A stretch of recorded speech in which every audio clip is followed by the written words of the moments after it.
Hello students, myself Navneet Bhandari and I welcome you to my channel Quantum Academy of Physics.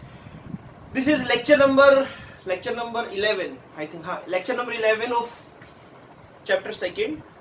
इससे पहले वाले lecture में हमने पढ़ा था कैपेसिटर और कैपेसिटर के बारे में मैंने आपको बहुत डिटेल में बताया था.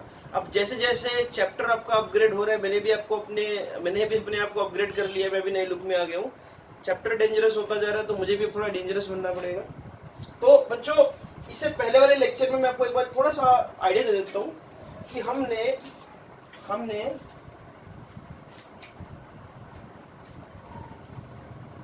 कैपेसिटर की डेफिनेशन बहुत अच्छे से जानी थी. कैपेसिटर एक ऐसा डिवाइस है जो चार्ज को होल्ड कर सकता है, स्टोर कर सकता है, या मैं ऐसा बोलूं कि इलेक्ट्रिक एनर्जी को होल्ड या स्टोर कर सकता है.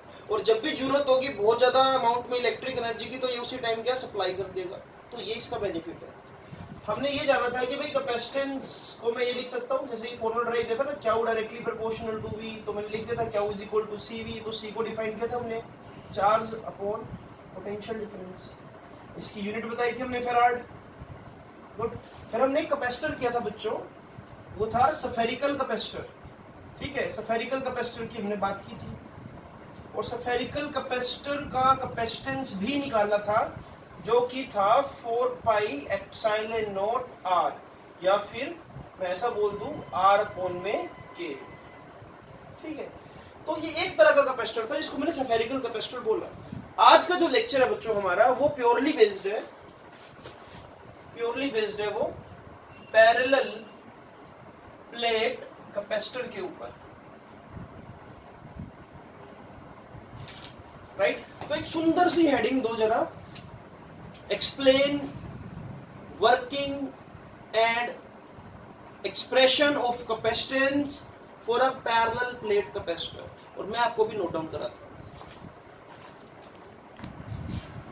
So dear students, अब हम बात करेंगे पैरेलल प्लेट कैपेसिटर की. तो सबसे मैं कुछ कॉमन बातें बताने वाला हूँ कि भाई पहली चीज ये पैरेलल प्लेट कैपेसिटर क्या है. दूसरी चीज, जब हमारे पास ऑलरेडी स्फेरिकल कैपेसिटर है तो मुझे पैरेलल प्लेट कैपेसिटर की जरूरत क्यों पड़ी.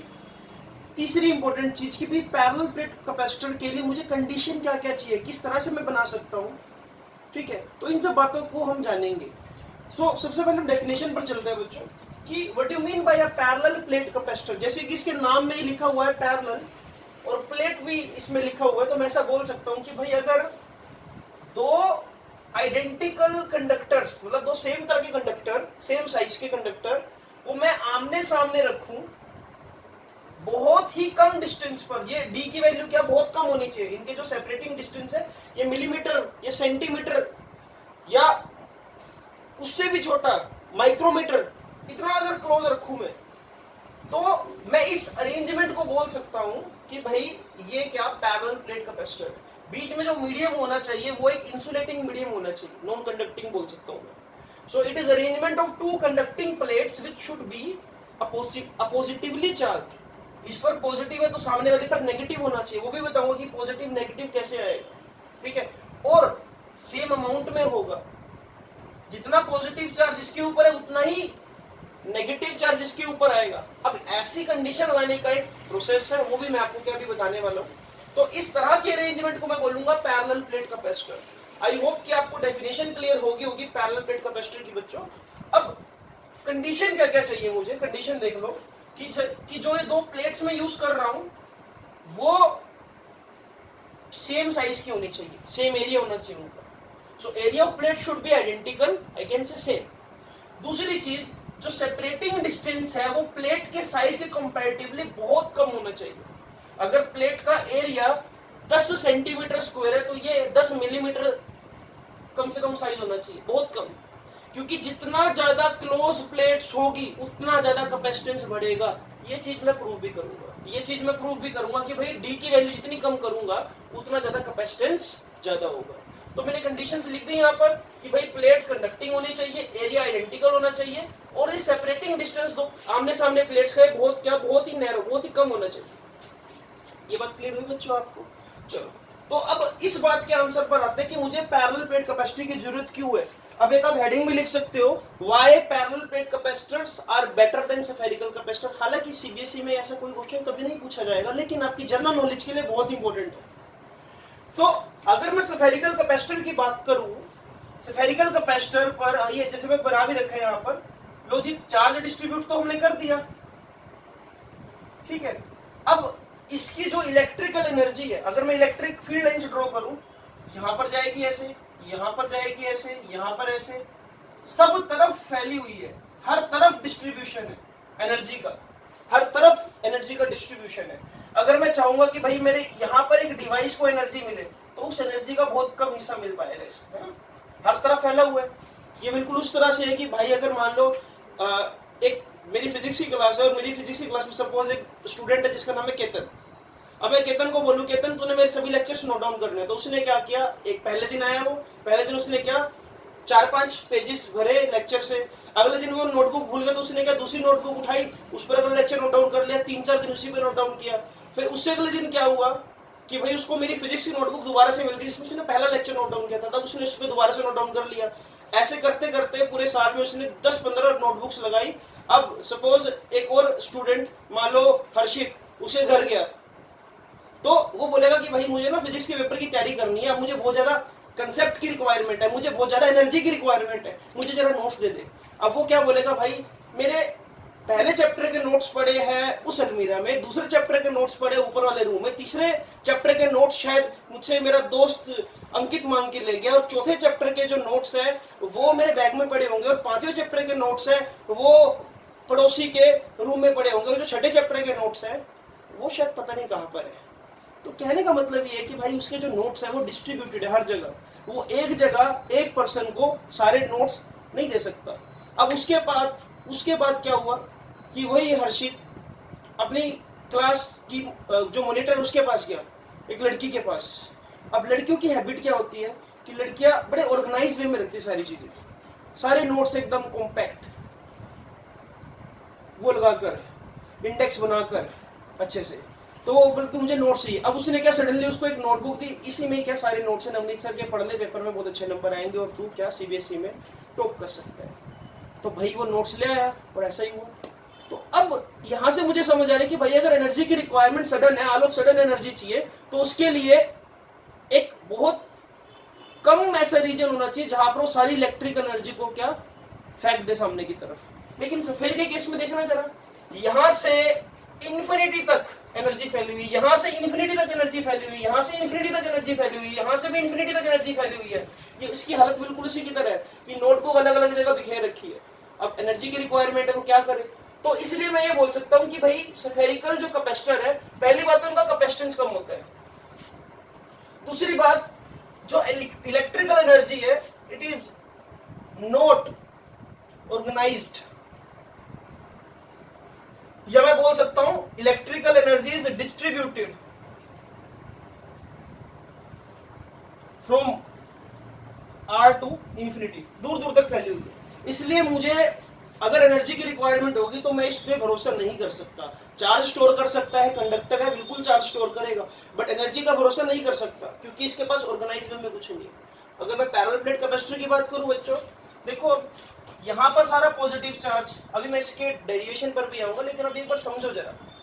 अब अगर मुझे यहां पर एक डिवाइस है एक्स, उसको सडनली बहुत ज्यादा एनर्जी चाहिए, अरे इलेक्ट्रिक फील्ड देखो यहां से यहां पर गया, बस ये स्मॉल डिस्टेंस पे यहीं तक क्या चला गया, इस तरह से यहां से यहां तक गया, यहां से यहां तक गया, यहां से यहां तक, तो सारा का सारा जो इलेक्ट्रिक फील्ड है वो यहीं पर ही है, कोई इन्फिनिटी तक जाने की जरूरत नहीं है, और एक large amount of current produce कर सकता है अगर किसी डिवाइस को चाहिए all of sudden. So that's why I can say जो पैरेलल प्लेट कैपेसिटर है बच्चों वो बहुत बेटर है as comparison to spherical capacitor. Paper में आने वाला क्वेश्चन नहीं है, बट कॉमन सेंस वाला क्वेश्चन है, चीजों को समझने के लिए आपको क्या ये चीज आनी चाहिए। अब तक मैं सिर्फ डेफिनेशन आपको क्लियर कर पाया हूं कि पैरेलल प्लेट कैपेसिटर की डेफिनेशन क्या है, उसको कंडीशन क्या उसके लिए जरूरी, और ये बेटर क्यों है स्फेरिकल कैपेसिटर से। अच्छा, इसको बनाएंगे कैसे? अब मैं कैसे चाहूंगा कि भाई कि जितना पॉजिटिव चार्ज इसके ऊपर उतना ही नेगेटिव चार्ज यहाँ पर है, इसके लिए मुझे कुछ ऐसा करना पड़ेगा। एक बार कॉमन सेंस यूज करो। अगर मैं आपको बोलूं कि अगर ये कंडक्टर ए किसी तरह कंडक्टर बी को 50 इलेक्ट्रॉन दे दे, तो मैं बोलूंगा कि इसके पास 50 इलेक्ट्रॉन की कमी आ गई और इसके पास 50 इलेक्ट्रॉन फालतू आ गए। जितना पॉजिटिव चार्ज इसके पास उतना नेगेटिव चार्ज इसके पास आ गया। क्या ये बात बिल्कुल सही है? बिल्कुल। चलो गुड। तो इतनी सी बात ये आपने सबने समझनी है। यहाँ पर मैंने क्या कि किसी कंडक्टिंग प्लेट 1 को कंडक्टिंग प्लेट 2 से सामने रखा इस तरह से। इस प्लेट के साथ मैंने बैटरी का पॉजिटिव एंड जोड़ दिया, इस प्लेट के साथ बैटरी का नेगेटिव एंड जोड़ दिया। अब इस प्लेट में से, क्योंकि कंडक्टर है, इसके अंदर से जो इलेक्ट्रॉन्स होंगे फ्री वाले, इलेक्ट्रॉन फ्री, हाँ इलेक्ट्रॉन जो फ्री वाले, अब क्योंकि मैं इलेक्ट्रॉन को पकड़ के तो यहाँ रख नहीं सकता, चलो भाई आओ इलेक्ट्रॉन तुमको तो यहाँ पर भेजना पड़ेगा, चलो आओ इलेक्ट्रॉन तुमको तो यहाँ भेजना पड़ेगा, ऐसा तो मैं नहीं कर सकता। तो मुझे क्या करना है भाई, मुझे एक एक्सटर्नल सोर्स की जरूरत है जो यहाँ से इलेक्ट्रॉन्स को खींचे और यहाँ पर इलेक्ट्रॉन्स को धकेलना स्टार्ट कर दे। अब इसके पास इलेक्ट्रॉन्स आने स्टार्ट हो गए तो ये होना स्टार्ट हो जाएगा नेगेटिव नेगेटिव नेगेटिव, और जितना ही नेगेटिव ये हुआ उतना ही पॉजिटिव ये होना स्टार्ट हो जाएगा। इस तरह से क्या मैंने कैपेसिटर डिजाइन कर लिया, जितना पॉजिटिव चार्ज इसके पास उतना ही नेगेटिव चार्ज इसके पास। पेपर में आने वाली चीज नहीं है, बट आप एक सर्किट बना सकते हो और लिख सकते हो कि this is how we can make a parallel plate capacitor of a positively charge, we can make the plates positively charged, right. So please note down this. और अब मैं आ रहा हूं कैपेसिटेंस। अब ये चीज मैं आपको एक्चुअल में प्रूफ करके दिखाऊंगा, तो इसको प्लीज एक बार नोट डाउन कीजिए। तो बच्चों अब हम करेंगे, ये इंपॉर्टेंट है, अब यहां से समझ लो कि ये एक्सप्रेशन एग्जाम में आने लायक है, और इसके ऊपर अगले जो 2-3 लेक्चर्स, शायद 4 लेक्चर्स जो आपके रहेंगे, मैं सिर्फ पैरेलल प्लेट कैपेसिटर के बारे में ही पढ़ाऊंगा, यही आपके सिलेबस का पार्ट है। तो give a beautiful heading, expression for capacitance of parallel plate capacitor। अब इस बात का भी मैं प्रूफ दूंगा आपको कि भाई D को कम कर दोगे तो कैपेसिटेंस नेचुरली बढ़ जाएगा। देखो कैसे। तो आपने लिखना क्या, सबसे पहले we are considering two oppositely charged plates. One plate is having surface charge density sigma and other is having minus sigma, right? And ये प्लस और माइनस अपने को ये बताता है कि फील्ड लाइंस बाहर की तरफ जा रही है या इसकी तरफ आ रही है। इस बात को ध्यान से समझो, प्लस और माइनस सिर्फ ये रिप्रेजेंट हमको करता है। अच्छा, तो अब आपको ये पता है कि Q is equal to CV है। कैसे? आपको कल बताया था मैंने, Q directly proportional to V, और मैं जब C को डिफाइन करूंगा, C क्या है, कांस्टेंट है, कैपेसिटेंस है, एज अ कांस्टेंट मैं लगा रहा हूं यहां पर Q/V। तो एक चीज अभी आप क्लियर समझ लो यहां पर, जैसे कि रेजिस्टेंस वोल्टेज और करंट पर डिपेंड नहीं करता, रेजिस्टेंस डिपेंड करता है डायमेंशंस पर, रो, आपने पढ़ा था ना ये, रो L/A, कभी 10th क्लास में पढ़ा होगा। इसी तरह से कैपेसिटेंस भी डायमेंशंस पे डिपेंड करता है, कैपेसिटेंस भी डायमेंशंस पर डिपेंड करता है। यहाँ पर इस C का मतलब ये नहीं कि चार्ज बढ़ाऊंगा तो कैपेसिटेंस बढ़ जाएगा, नहीं, ये यहाँ पर ऐसा कांस्टेंट यूज कर रखा है मैंने बच्चों, ठीक है। अब सुनो जरा एक बात ध्यान से, तो पहले काम करते, देखो अब आपको पता है कि जितना पॉजिटिव यहाँ पर उतना नेगेटिव यहाँ पर, तो बीच में क्या होगा, एक यूनिफॉर्म इलेक्ट्रिक फील्ड होगा इस डायरेक्शन में ऐसे। अब मुझे इसी इलेक्ट्रिक फील्ड को कैलकुलेट करना है। अगर मैं कोई पॉइंट यहाँ पर मार्क कर लूं O, इस O पॉइंट पर इस प्लस की वजह से इलेक्ट्रिक फील्ड होगा यहाँ पर, है ना। तो इलेक्ट्रिक फील्ड ले लेता हूं मैं E1 वेक्टर, E1 वेक्टर की डायरेक्शन क्या, पॉजिटिव x एक्सिस में, तो लिख देता हूं E1 वेक्टर I कैप। इस माइनस की वजह से जो इलेक्ट्रिक फील्ड है उसको ले लिया मैंने E2। अरे E2 इसके अंदर की तरफ ही तो होगा, फील्ड लाइंस क्या होगी, इसके अंदर की तरफ। नेगेटिव चार्ज के लिए फील्ड लाइंस इनवर्ड होती है, तो E2 की डायरेक्शन क्या आ गई, वो भी I कैप आ गई। अरे तो वेक्टर्स के बीच में अगर एंगल 0 डिग्री हो तो क्या मैं डायरेक्टली ऐड कर सकता हूँ, ये देखो जरा यहाँ पर। तो नेट इलेक्ट्रिक फील्ड जो यहाँ पर निकाल रहा हूँ, that will be E1 I cap plus E2 I cap, as theta is equal to 0 degree. और शीट की वजह से गॉसेस की सेकंड एप्लीकेशन के अकॉर्डिंग जो इलेक्ट्रिक फील्ड होगा वो होगा सिग्मा बाय 2 एप्सिलॉन नॉट। इसकी वजह से भी कितना होगा, sigma by 2 epsilon not. Sir आपने यहाँ नेगेटिव क्यों नहीं लगाया, that can be a question from your side कि यहाँ पर तो माइनस सिग्मा ले रहे हो। अगेन आई एम सेइंग कि यहाँ पर ये जो माइनस सिग्मा है ये मुझे डायरेक्शन बताता है कि डायरेक्शन इनवर्ड है। मैग्नीट्यूड अगर मैं लूं तो वो क्या होगा, सिग्मा बाय 2 एप्सिलॉन नॉट, कि भाई कितना इलेक्ट्रिक फील्ड है इतना इलेक्ट्रिक फील्ड है, और डायरेक्शन तो मैं यहाँ पर ले ही चुका हूँ वैसे भी, है ना। तो जब मैं ऐड करूंगा तो जो इलेक्ट्रिक फील्ड मुझे मिलेगा that will B sigma by epsilon not. अगर वेक्टर लगा रहा हूं तो नेट इलेक्ट्रिक फील्ड का जा रहा है अलोंग पॉजिटिव, यहीं पे तो जाना है सारा का सारा। इसका इलेक्ट्रिक फील्ड भी इधर की तरफ, इसका भी इधर की तरफ, तो नेट इलेक्ट्रिक फील्ड भी क्या होगा लूंगा क्या। अब मैग्नीट्यूड ले लेते हैं हम यहाँ पर, तो मैग्नीट्यूड क्या होगा, देखो sigma by epsilon not. Sigma का मतलब क्या होता है, टोटल चार्ज क्या हुआ है, अगर इसके ऊपर टोटल प्लस क्यू चार्ज है तो इस पर कितना होगा, माइनस क्यू चार्ज। तो क्या हुआ अपॉन में ए। सिग्मा की वैल्यू लगा दी मैंने, सिग्मा की जगह क्यू अपॉन में ए लगा दो, नीचे क्या एप्सिलॉन नॉट, तो this will be the value of electric field जो यहाँ पर प्रेजेंट है। चलो अब बैक टू द कांसेप्ट। ये रिलेशन कितने बच्चों ने पढ़े अब तक? dv is equal to e dr। याद करो, आपको एक रिलेशन कराया था मैंने, e vector is equal to minus dv by dr। बहुत सारे क्वेश्चंस इस पर किए हमने, शायद 3 लेक्चर्स में मैंने ये चीज आपको एक्सप्लेन करी, उससे रिलेटेड जितने भी क्वेश्चन बन सकते थे सारे आपको करवा दिए। और ये मेरा मतलब एक चैलेंज है, अगर आप सीबीएसई के पिछले 10 सालों के कोई भी क्वेश्चन उठाकर देखोगे तो आपको लगेगा कि हाँ यार कहीं ना कहीं नोट्स का हिस्सा है और नोट्स में चीज हम पहले से पढ़ चुके हैं और आप इस चीज को देख भी सकते हो। तो ये रिलेशन हमने किया था। अगर मैं सिर्फ मैग्नीट्यूड की बात करूं तो ये रिलेशन कुछ ऐसा बन जाएगा, E is equal to dv by dr। तो ज्यादा बड़ी बात ना करते हुए मैं ये लिख देता हूँ ना, dv is equal to e into में dr। अच्छा, अगर मैं यहाँ पर डॉट लगाऊं तो क्या होगा? तो भी कोई बुराई वाली बात नहीं है। देखो मैं सामने की तरफ देख रहा हूँ, इलेक्ट्रिक फील्ड सामने की तरफ, डिस्प्लेसमेंट सामने की तरफ। अगर इसको एज डिस्प्लेसमेंट लूं तो एंगल कितना बन रहा है यहाँ पर? cos थीटा को मैं क्या लिख रहा हूँ यहाँ पर? cos 0 degree. तो भी बना जाएगा, तो सोल्व करूंगा तो क्या आ जाएगा? e dr। अब यहाँ पर इस dr की जगह डिस्टेंस क्या ले रहा हूँ मैं? d। और पोटेंशियल डिफरेंस को क्या लूंगा मैं भी, क्योंकि स्मॉल पोटेंशियल डिफरेंस तो है नहीं, dv is for small, है स्मॉल चेंज इन पोटेंशियल ना, ऐसे बोल सकता हूं मैं। तो यहाँ पर इसकी जो एग्जैक्ट डेफिनेशन, अगर मैं एग्जैक्ट डेफिनेशन की बात करूं, इसको मैं बोलूंगा c is equal to Q upon में डेल्टा v। लेकिन इस डेल्टा v को मैं v क्यों लिख रहा हूं? क्योंकि ये मान के चलो कि भाई इस प्लेट को मैं इनफाइनाइट से यहाँ पर d डिस्टेंस पर लेकर आया हूं। मान लो कि पहले ये प्लेट क्या थी? इनफाइनाइट डिस्टेंस पर थी, और उसके बाद मैं इसको यहाँ पर d डिस्टेंस दूर लिया, तो मैं बोलूंगा कि v इंफिनिटी, मतलब सॉरी, इस यहाँ पर देखो मैं आपको एक चीज क्लियर करता हूँ। देखो अगर आप ये लिख कर आओगे गलत नहीं होगा, बिल्कुल ठीक होगा। लेकिन अगर आप ये लिख रहे हो यानी कि आपको बहुत अच्छे से कंसेप्ट की नॉलेज है। बाकी सभी टीचर्स आपको यहाँ पर क्या हुआ ये लिखवाएंगे, लेकिन मैं आपको बता रहा हूँ कि एक्चुअल में डेल्टा भी आना चाहिए यहाँ पर। देखो कैसे, इनिशियली अगर यहाँ पर एक प्लेट थी, उसको मैंने पॉजिटिव चार्ज कर दिया। अगर इनफाइनाइट से किसी एक प्लेट को मैं यहाँ पर ले आया, इसके पास d डिस्टेंस दूर इससे, तो मैं बोलूंगा ना, देखो फाइनल पॉइंट क्या है? ये d डिस्टेंस दूर, तो ये क्या हो जाएगा? Potential at d minus initial potential at infinity. ये क्या होता है? 0। तो मैं सीधा क्या लिख देता हूँ? v यहाँ पर इस तरह से, राइट। तो एक्चुअल में क्या आना चाहिए यहाँ पर? Delta v। क्लियर? और डेल्टा v की जगह दोबारा से मैं क्या लिख दूंगा यहाँ पर? v at d minus v infinity, और दोबारा से क्या हो जाएगा? c is equal to Q by में v। तो ये बात एक्चुअल में ऐसे लिखी जा सकती है। क्लियर? अब v की वैल्यू अगर यहाँ पर प्लेस करूं बच्चों, देखो क्या आएगी? क्यू अपॉन में v की जगह क्या आना है यहाँ पर? ed, है ना। v की जगह मैं क्या प्लेस कर सकता हूँ? ed। क्यों प्लेस कर सकता हूँ मैं बता चुका हूँ। अब Q as it is, e की जगह क्या आएगा यहाँ पर? Electric field. ये निकाला हमने यहाँ पर, देखो क्यू अपॉन में a एप्सिलॉन नॉट इनटू में क्या है यहाँ पर? d। थोड़ा सा मैथमेटिक्स यूज करें बस। अगर मैं कैंसिल कर दूंगा, दिस विल बी 1 अपॉन में d अपॉन में a एप्सिलॉन नॉट। और जिसको ये भी सोल्व करना नहीं आया तो बच्चों सॉरी टू से अपना मैथमेटिक्स स्ट्रॉन्ग करो, वरना ट्यूटर चेंज कर लो मैथमेटिक्स का। क्या मैं ऐसे लिख सकता हूँ? Capacitance of parallel plate capacitor will be a epsilon not upon में d। और इससे क्या क्लियर हो रहा है बच्चों? मुझे देखो क्या क्लियर हो रहा है कि, चलो इसको एक बार नोट डाउन करो, फिर मैं बताता हूँ कि मुझे इस रिजल्ट से क्या क्लियर हो रहा है। एक बार आप प्लीज इसको नोट डाउन कीजिए।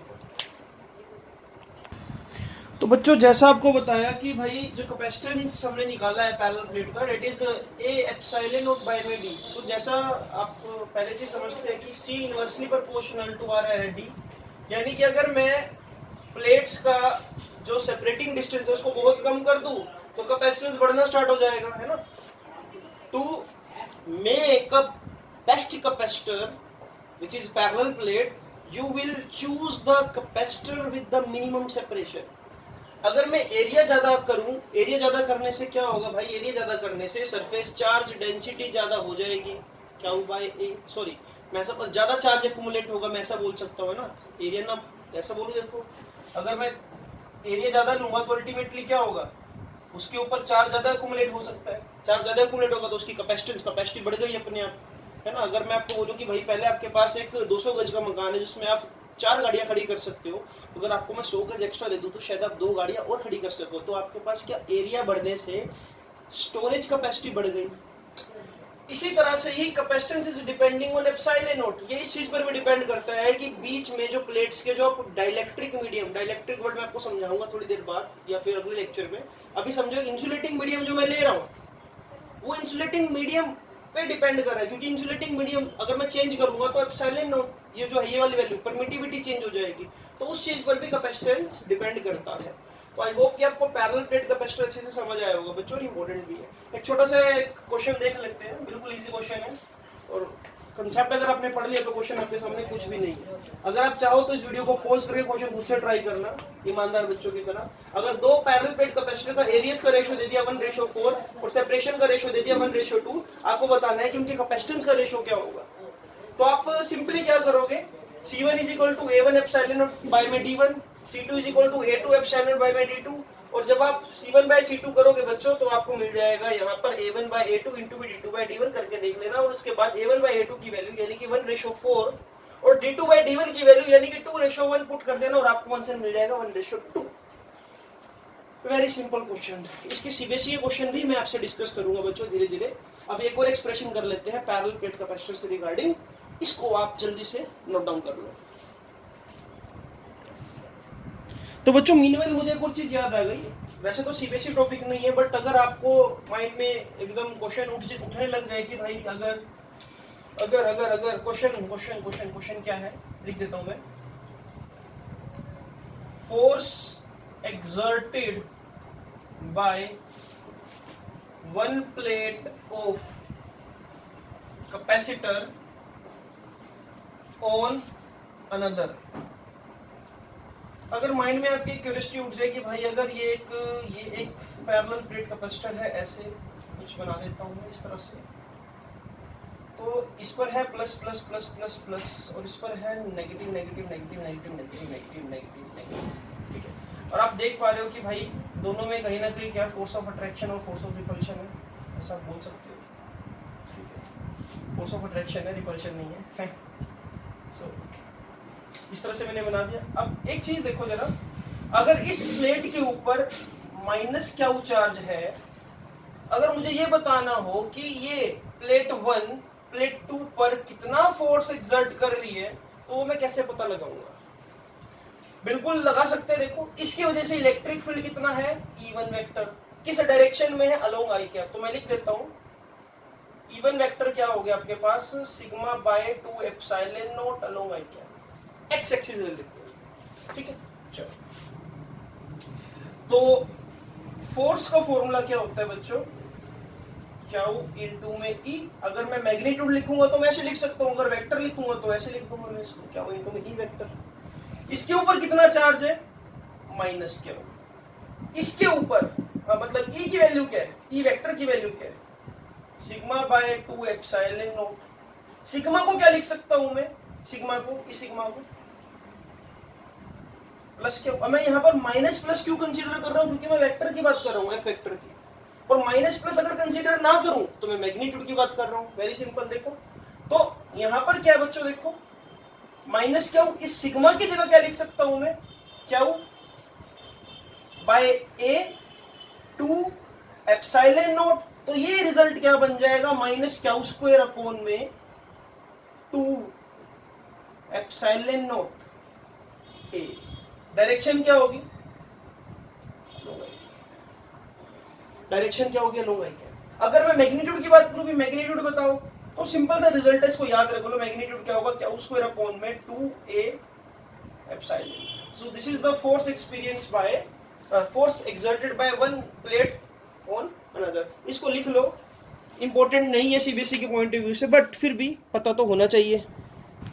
तो इस तरह से बच्चों आपने क्या यहाँ पर फोर्स की वैल्यू निकाल ली। इससे अपने को ये पता लग रहा है कि भाई इलेक्ट्रिक फील्ड जो लग रहा है that is along i cap, और जो फोर्स एक्सपीरियंस हो रहा है, अरे फोर्स एक्सपीरियंस हो रहा है, ये नेगेटिव साइन क्या रिप्रेजेंट कर रहा है बच्चों, देखो इलेक्ट्रिक फील्ड की डायरेक्शन क्या है, ये E1 वेक्टर की, और अट्रैक्टिव फोर्स लग रहा है माइनस आ रहा है यहाँ पर। माइनस का मतलब क्या हो गया, अट्रैक्शन। तो इसको मैं क्या लिखूंगा, माइनस आई कैप। इसको प्लीज करेक्ट कर लीजिए, ठीक है। तो ये डायरेक्शन हो गई फोर्स की, एफ वेक्टर, राइट, और ये क्या हो गया उसका मैग्नीट्यूड। तो जब आप नोट डाउन कर चुके हो बच्चों, एक सुंदर सी हेडिंग दो, सुंदर सी हेडिंग दो, energy stored in parallel plate capacitor.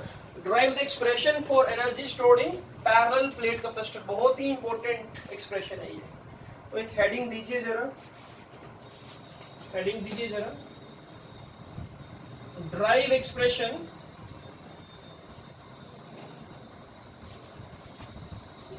इसको एक हेडिंग दो जरा. मैं अभी आपके लिए क्या चुटकी में क्या बोर्ड भर देता हूँ. तो डियर स्टूडेंट्स, ये जो एक्सप्रेशन है ये बहुत इंपॉर्टेंट है. आपको पता है कि जो कैपेसिटर है वो चार्ज को स्टोर करता है, या इन अदर वर्ड्स में बोलूं कि कैपेसिटर क्या करता है, एनर्जी को स्टोर करता है. और जब भी किसी डिवाइस को बहुत ज्यादा मात्रा में एनर्जी की रिक्वायरमेंट होगी तो वो एनर्जी को सप्लाई कर देगा. तो अभी ये एक्सप्रेशन हम ड्राइव करेंगे कि भाई what will be the formula या mathematical relation of energy of a parallel plate capacitor. C, capacitor एक ऐसा डिवाइस है, लिख देते हैं, यहाँ लिख रखा है मैंने. कैपेसिटर एक ऐसा डिवाइस है जो एनर्जी को स्टोर करने के काम आता है. वो कौन सी एनर्जी को स्टोर करता है? वो इलेक्ट्रिक एनर्जी. ठीक है. अभी एक बच्चे ने मुझसे पूछा था कि सर बैटरी और कैपेसिटर में क्या डिफरेंस है, तो उस चीज पर भी मैं आऊंगा इस टॉपिक के बाद. फिर बताऊंगा कि आपको कि बैटरी और कैपेसिटर में क्या फर्क है. तो एक चीज को समझो, अगर मैं किसी डीक्यू चार्ज को इसके ऊपर स्टोर करने लगूं. अब एक एग्जांपल याद रखो कि भाई खाली जमीन है, यहाँ पर कोई डीक्यू चार्ज आकर बस गया. अब अगला डीक्यू जब मैं जोड़ूंगा यहाँ पर, तो क्या कुछ विरोध का सामना करना पड़ेगा? तो चलो ये डीक्यू भी जोड़ दिया. अगले डीक्यू के लिए मुझे क्या करना पड़ेगा? एक और चार्ज को लाना पड़ेगा. उसको क्या बोलूंगा मैं? Work done. मतलब वर्क डन करना पड़ रहा है, सॉरी. इसके बाद ऐसे करके मैं इस पर बहुत सारा क्यू चार्ज स्टोर कर दूंगा, लेकिन उसके लिए मुझे क्या करना पड़ेगा? वर्क डन करना पड़ेगा. तो ये एग्जांपल से समझते हैं भाई, एग्जांपल से समझते हैं. देखो एग्जांपल से क्या बोल सकता हूं. जब टाइम जीरो था तो चार्ज जो स्टोर था कैपेसिटर के ऊपर वो भी जीरो था. क्लियर है बातें वाली? और मैं बोल सकता हूं कि भाई जो पोटेंशियल डिफरेंस था वो भी क्या था? जीरो था. इसके बाद जब कुछ टाइम टी हुआ तो चार्ज थोड़ा सा स्टोर हो गया डी क्यू. थोड़ा सा चार्ज इसके ऊपर आ गया डी क्यू, इसके ऊपर माइनस. तो पोटेंशियल डिफरेंस कुछ कितना हो गया? पोटेंशियल डिफरेंस कितना हो गया? Delta we. क्या इस डेल्टा वी को मैं ये लिख सकता हूं? देखो फॉर्मूला क्या होता है, Q is equal to C delta V. तो क्या इस डेल्टा वी को मैं ये लिख सकता हूं बच्चों?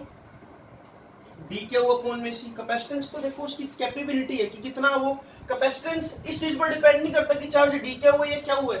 कैपेसिटेंस का मतलब कितना है कि वो कितना होल्ड कर सकते हैं. अब एक घर में 10 गाड़ियां पार्क हो सकती है, ये उसकी कैपेसिटी है घर के ग्राउंड की. अब उसके अंदर बेशक एक गाड़ी हो, अगर एक गाड़ी होगी तो ग्राउंड छोटा तो होगा नहीं. एक गाड़ी रख देने से वहां पर ये तो नहीं बोलूंगा कि कैपेसिटी इसके पास एक गाड़ी रखने की है, नहीं हो सकता ना. तो इसलिए सी का सी रहेगा यहाँ पर कांस्टेंट. अच्छा, जब टाइम क्या हुआ बच्चों? इन्फिनिटी हो गया. तो चार्ज कितना हो गया यहाँ पर? टोटल चार्ज क्या हो, और डेल्टा भी कितना हो जाएगा? क्या होगा इसी. कि ये बातें समझ आ रही है आपको कि जैसे जैसे टाइम बीतता जाएगा चार्ज क्या हो गया? जीरो से क्या हो गया, और पोटेंशियल डिफरेंस कितना हो गया? क्या होगा इसी. अच्छा, तो अब एक चीज देखते हैं ना, इसको ड्राइव कर लेते हैं. अच्छा, ड्राइव कैसे करेंगे? देखो इस डेल्टा वी को, या मैं ऐसा बोल दूं कि जो ये डेल्टा वी है, इस डेल्टा वी को क्या मैं ये लिख सकता हूं बच्चों? Small amount of work done in bringing small charge D Q on this plate. तो इससे क्या हो जाएगा बच्चों कि जो मुझे स्मॉल वर्क डन करना पड़ रहा है डी डब्ल्यू, वो किसके इक्वल आ जाएगा? D Q.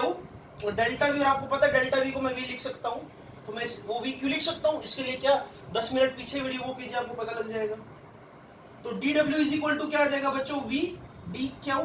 अब देखो एक चीज मैं आपको क्लियर करता हूं, इस एक्सप्रेशन को मैं डायरेक्टली यहां से भी स्टार्ट कर सकता था. मैं आपको ये बोल सकता था कि स्मॉल वर्क डन करना पड़ रहा है स्मॉल चार्ज को यहाँ पर लाने के लिए, तो क्या लिख दूंगा मैं? D W is equal to V D Q. वो चीज मैं क्यों बता रहा हूँ? ताकि आप क्या सीबीएसई के बोर्ड एग्जाम में अपना आधे का आधा नंबर भी ना कटाओ. एक एक चीज आपको अच्छे से पता हो, एलोबरेट करके लिख कर आओ वहां पर.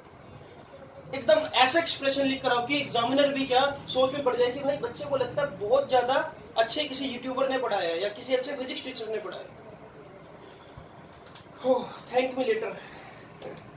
तो ये डी डब्ल्यू को बच्चों देखो, इस डी डब्ल्यू को मैं यहां लिख रहा हूं ऐसे वी डी क्यू। अब क्योंकि हर वक्त जब मैं चार्ज यहां स्टोर करूंगा तो अलग तरह का एक फोर्स लग रहा होगा, ये वेरिएबल फोर्स होगा ना। पहले एक चार्ज फोर्स लगा रहा है, फिर चार सपोज करो 4 यूनिट फोर्स लगा रहा है, फिर थोड़ा सा और चार्ज आ गया, वो फोर्स रिपेल करेगा और वर्क डन उसके अकॉर्डिंग ज्यादा ज्यादा करना पड़ेगा, अलग अलग करना पड़ेगा।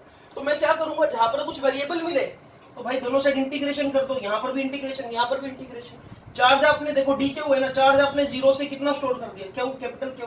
तो मैं इसको सोल्व करूंगा तो बच्चों क्या होगा, देखो total work done will be, V को मैं क्या लिख सकता हूं, वी को मैं क्या लिख सकता हूं, Q is equal to C V. तो वी को मैं क्या लिख सकता हूं, क्यू बाय में C, in terms of Q ले इसको मैं, है ना। तो क्या हो जाएगा, Q by C D Q, 0 से क्यू। तो इसको इतना नोट डाउन कर लो ताकि मैं ऊपर स्पेस बना लेता हूँ, थोड़ा सा यहीं पे कर देता हूँ। चलो ये आपने आई होप कि नोट डाउन कर लिया होगा। तो यहाँ पर इसको फर्दर ड्राइव करते हैं बच्चों। इंटीग्रेशन क्यों, क्योंकि देखो वर्क जो फोर्स है वो वेरी करेगा, है ना।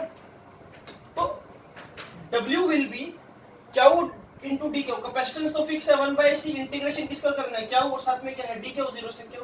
अब इसको जो मैं सोल्व करूंगा बच्चों तो ये आ जाएगा 1/c क्यू स्क्वायर बाय में 2। अब लिमिट पुट कर दोगे तब भी आपको क्या मिलेगा, ये तो मिलेगा। तो नेट वर्क डन आपको किस फॉर्म में स्टोर हो गया, इलेक्ट्रिक पोटेंशियल एनर्जी की फॉर्म में, कैपेसिटर की प्लेट के ऊपर, जो किसके इक्वल आया, क्यू स्क्वायर अपॉन में उसी के इक्वल आ गया, right. So this is expression for electric energy stored in the plates of capacitor. अच्छा, ये किस फॉर्म में आया आपके पास, ये आया in terms of Q and C. अगर मैं चाहता हूं कि भाई क्यू को मैं सी भी लिख दूं, इस एक्सप्रेशन को देखो क्या चेंज आएगा, u is equal to C square V square, Q square की जगह क्या आ जाएगा, C square V square upon में 2c। तो result will be 1/2 C V square. तो ये जो रिजल्ट आया बच्चों, ये किस फॉर्म में आ गया, ये आपका आ गया सी और वी की टर्म में। क्या सी की टर्म में आ गया, सी वी की टर्म में आ गया। अगर आप क्या वी की टर्म में चाहते हो तो वो भी निकाल देता हूं, वो भी सिंपल है। अब इसी रिजल्ट को उठाओ जरा, u इज इक्वल टू कितना है 1/2 C V square. I hope कि आपको दिख रहा होगा ऐसे। मुझे क्या चाहिए रिजल्ट, क्या और v की टर्म में चाहिए। तो c को मैं क्या लिख सकता हूं, 1/2 c को लिख सकता हूं मैं, c को लिख सकता हूं मैं q बाय v, और ये साथ में क्या है v स्क्वायर। तो ये u किसके इक्वल हो जाएगा, 1/2 क्या v के इक्वल। तो ये रिजल्ट आपको किसमें मिल गया, क्या और v की टर्म में। तो ये तीनों की तीनों क्या है, electrical energy stored in the parallel plate capacitor. Please note down कर लो तीनों रिजल्ट को, तीनों रिजल्ट ही कई जगह यूज होंगे और बहुत बार यूज होंगे। आई होप कि आपको ये एक्सप्रेशन समझ आया होगा बच्चों। तो काइंडली नोट डाउन दिस। फिर मैं आपको एक डिफरेंस बता रहा हूं कि बैटरी और कैपेसिटर में क्या फर्क है। तो स्टूडेंट्स, अब कई बच्चों का मेरे पास एक क्वेरी है कि भाई एक बैटरी और एक कैपेसिटर में फर्क क्या है। अब हालांकि आपका सीबीएसई क्वेश्चन नहीं है, ना कोई डिफरेंस आपसे पूछने वाला, बट अगर इन केस आ भी जाए, कुछ कह भी नहीं सकते, आपको पता होना चाहिए। तो देखो मैं आपको एक चीज क्लियर करता हूं, एक एग्जांपल से समझेंगे। एग्जांपल के बिना तो आपको फिजिक्स कभी समझ आएगी नहीं। एक बहुत बड़ा डैम है सपोज, ठीक है। ये डैम की कोई एक दीवार है और इसके दूसरी तरफ यहाँ पर बहुत सारा पानी है, पानी स्टोर कर रखा है मैंने। तो यहाँ पर बहुत सारे ऐसे क्या गेट्स बने हुए हैं जो कि भी बंद है फिलहाल, ठीक है। बैटरी किसी भी सर्किट में एक लिमिटेड अमाउंट में एनर्जी सप्लाई कर सकती है, मतलब इलेक्ट्रिक एनर्जी को वो सप्लाई कर सकती है। या मैं बोल सकता हूं कि लिमिटेड अमाउंट में एक चार्ज को दूसरे एंड, मतलब चार्ज को एक एंड से दूसरे एंड तक पहुंचा सकती है, लिमिटेड अमाउंट में। जैसे कि अगर मुझे बैटरी की बात करो, सर एग्जांपल को रिलेट करूं, बहुत सारा पानी था, मैंने ये वाला गेट ओपन कर दिया जिससे क्या पानी निकलना स्टार्ट हो गया, और ये पानी तब तक निकलता रहेगा जब तक ये पूरा का पूरा जो स्टोरेज है वो क्या खत्म ना हो जाए, और इसको खत्म होने में बहुत टाइम लगेगा, ठीक है। कैपेसिटर का मतलब क्या है कि ये डैम ऐसे बिल्कुल टूट गया और सारा का सारा पानी एकदम क्या बाहर की तरफ रिलीज होने लग गया इस तरह से, ऐसे। So this is basically flow of energy in case of capacitor. And capacitor वहां यूज होगा जहां आपको बहुत ज्यादा अमाउंट में क्या एकदम सडनली एनर्जी की जरूरत है।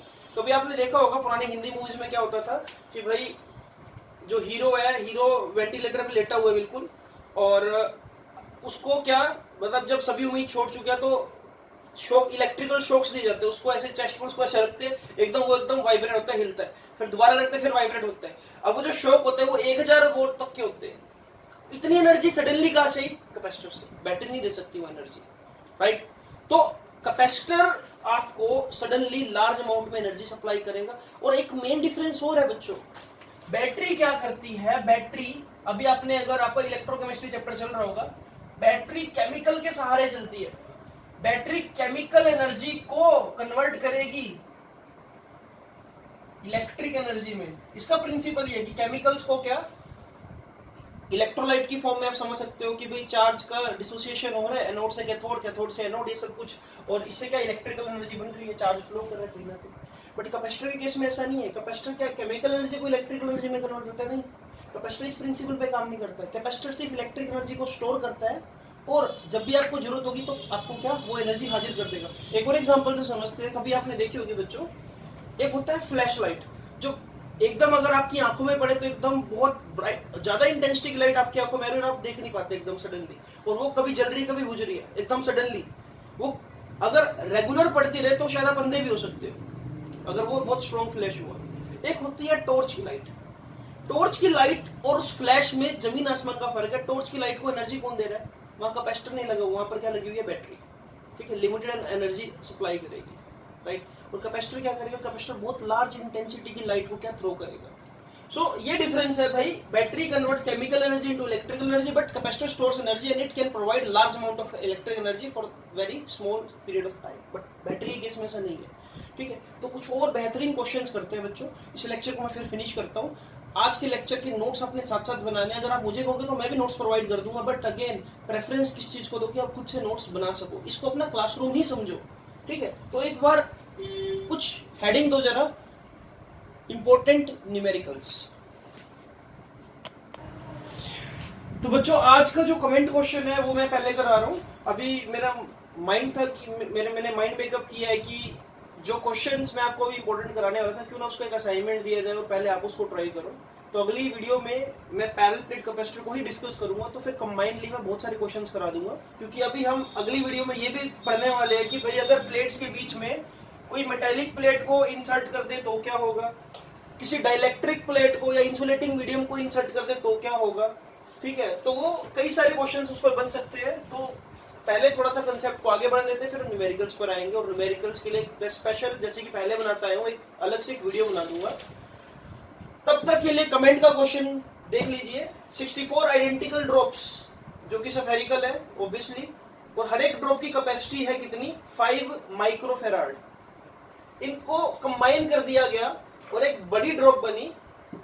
आपको यह बताना है कि उस बड़ी ड्रॉप का कैपेसिटेंस कितना होगा, कैपेसिटी कितनी होगी। 5 माइक्रोफेराड, 10 माइक्रोफेराड, 20 माइक्रोफेराड या 25 माइक्रोफेराड। तो कमेंट बॉक्स में देखते हैं इस बार कौन सबसे पहले आंसर देगा। हिमांशु, निशांत, वंशिका, भव्या, आकांक्षा, वैभवी, केतन, देखते कौन आता है। शायद किसी का नाम रह भी गया हो तो प्लीज मुझे माफ करना। मैं भवान सिंह। ठीक है, तो यही कुछ बच्चे हैं जो क्या कमेंट्स में बहुत एक्टिव है। तो प्लीज कमेंट में थोड़ा रिस्पॉन्सिव होइए और इस लेक्चर के नोट डाउन, इस लेक्चर के जो नोट्स है वो नोट डाउन कीजिए आप। और मैं मिलता हूँ आपसे बच्चों अगली वीडियो में। इस तरह से ही कैपेसिटेंस की वीडियो आपको मिलती रहेगी। और इन वीडियोस को जितना हो सके बच्चों अपने रिलेटिव्स तक, अपने दोस्तों तक पहुंचाइए, ताकि हम इस बेटर और बेस्ट कंटेंट को लोगों तक पहुंचा सकें। सो बाय बाय, मिलता हूँ आपसे मैं अगली वीडियो में।